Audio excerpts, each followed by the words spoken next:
Harry Reid and the president are putting our country on a pretty dangerous path. The government is closed, and it's closed because they've helped close it. If you're starting to feel like you've seen this show before, that's probably because you have. Effective tomorrow morning, the entire government will be shut down until further notice. And I'm not just talking about the 1995-96 shutdown. There's nothing funny or exciting about real-life government shutdowns, but they can make for big laughs and big drama on TV. We're in shutdown mode. I gotta have a skeleton staff. In HBO's hit show Veep, Julia Louis-Dreyfus stars as a bumbling vice president. Despite her best efforts, the government shuts down and she must sort out who qualifies as, quote, essential, thus avoiding being furloughed. Sue, yeah, you're going home.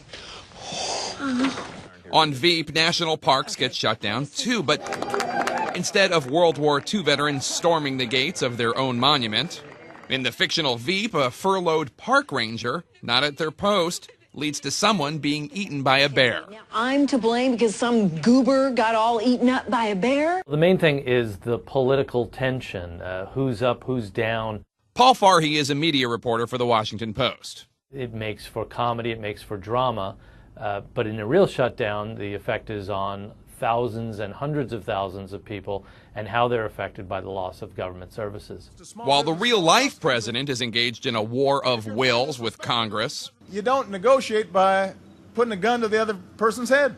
he can always look to the West Wing for inspiration. I'm not going to negotiate with anyone who holds a gun to my head. We had a deal. Of course, it only took that TV president 2 one-hour episodes to end the West Wing's shutdown showdown. Unless the kettle call the pot black, let's not forget Hollywood has shutdowns of its own. Let's march and keep the pressure on. A 100-day writer's strike crippled the entire entertainment industry in 2007 and 2008. Things in Pawnee are much worse than we anticipated. Maybe that time on the picket lines helped inspire NBC writers for Parks and Recreation. The entire government will be shut down until further notice.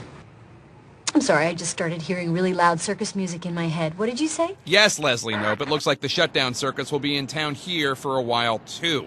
Maybe the Senate chaplain had the right idea. Have mercy upon us, O God, and save us from the madness.